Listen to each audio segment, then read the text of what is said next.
प्राकृत संयोगाविषयी थोडंसं.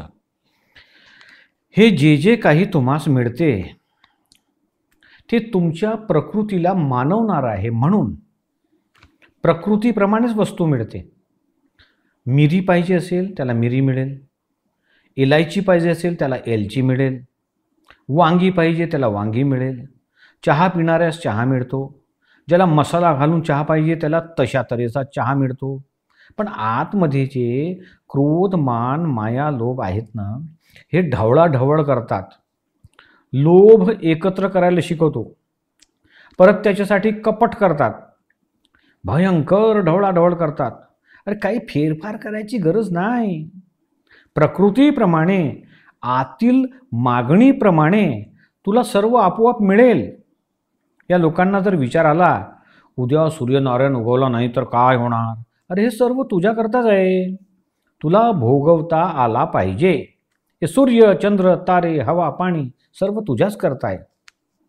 प्रकृतीप्रमाणे 10 दिवसाकरता hill station जावयाचे जमले तर 10 दिवस जास्त राहायला मिळाली असते तर बरं झालं असतं असा विचार करतो.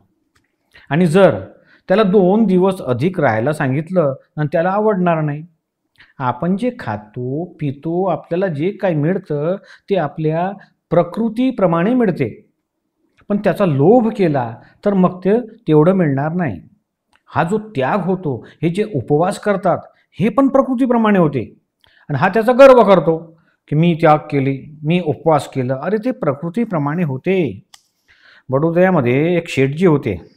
त्यांची बायको पुष्कळ कचकच करणारी होती. घरी 5-6 मुलं खाऊन पिऊन सुखी होते, पण बायको फार जबरी होती. तर शेठजी कंटाळले. त्यांनी विचार केला याच्यापेक्षा जर साधू झालो, शेवटपर्यंत लोक बाबा बाबा म्हणतील. तर शेठजी घरातून पळून गेले आणि साधू झाले. मग बायको फार हुशार, तिनं शेठजीला शोधून काढलं. ती थेट दिल्लीला जैनांच्या देवळात अचानक गेली. तिथं या बुवांचं व्याख्यान सुरू होतं.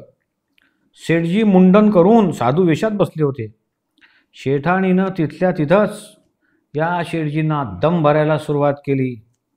अहो तुम्ही माझ्याबरोबर काय व्यापार मांडलाय, इकडं आले, हा संसार तुमचा कोण बघणार. तिनं शेठजीचा हात पकडला, खेचायला सुरुवात केली. शेठजी समजून गेले जर जास्त आडेवेडे घेतले तर इथं आपली आबरू जाईल. त्यांनी सांगितले अगं थोडा वेळ थांब, मला कपडे तरी बदलू दे. शेठाणी सांगू लागले नाही, आता तुम्हाला मी पळून जाऊ देणार नाही, असंच चला. घरातून पळून जाताना तुम्हाला शरम नाही वाटली. तिथं जे दुसरे आचार्य महाराज होते ते पण हे भाषण समजून गेले आणि त्यांनी शेठजीला खुणेनं सांगितलं की बाबा निघ आता, इशारा केला जाण्याचा. आणि शेठाणीनं शेठजीला त्याच वेशात घरी परत आणलं. प्रकृतीमध्ये त्याग नव्हता म्हणून त्यांना परत यावं लागलं. दुसरं उदाहरण देता येईल. एक महाराज पुष्कळ म्हातारे झाले. त्यांचं हालणं चालणं बंद झालं. सेवा करायला कोणी मिळालं नाही. आता महाराजांना घरची आठवण झाली तर बिचारे दुसऱ्याच्या मदतीनं घरी पोचले. शेवटी त्यांचा मुलगा आणि सून सेवा करतील अशी आशा त्यांना वाटली. घरी मुलानं आणि सुनेनं ठासून त्यांना ठेवण्याचं नाकारलं की इथं राहू नका. फक्त प्रकृतीमध्ये त्याग होतो म्हणून तो त्याग समोर आला. असं प्रकृतीचं खूप विचित्र आहे. ही प्रकृती काय आहे, अरे ही जर कोणी वस्तू असती तर तिचं नाव आपण गंगाबाई असं ठेवलं असतं, पण तसं नाही. प्रकृती म्हणजे सर्कमस्टॅन्शियल एव्हिडन्सेस, परिस्थितीजन्य पुरावा. ही प्रकृती जशी नाचवेल तसं माणूस नाचतो. वरून काय सांगतो, मी कसा नाचलो. अरे प्रकृतीमध्ये त्याग असेल तर होईल, नाहीतर शेवटी बायकोसुद्धा उचलून नेते. प्रकृतीचा शेवट येईल असं नाही. मग स्वतः पुरुष होऊन बसला तर मग प्रकृतीचे काम करते आणि पुरुषाच्या भागात राहतो. पुरुष म्हणजे परमात्मा. जोपर्यंत परमात्मा झाला नाही तोपर्यंत प्रकृती जशी नाचवेल तसं नाचावा लागतं.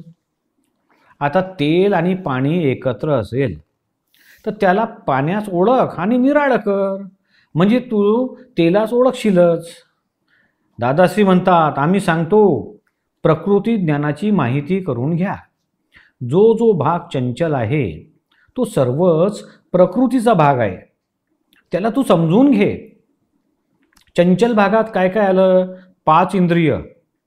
डोळे जरी बघू नये तरी बघतील.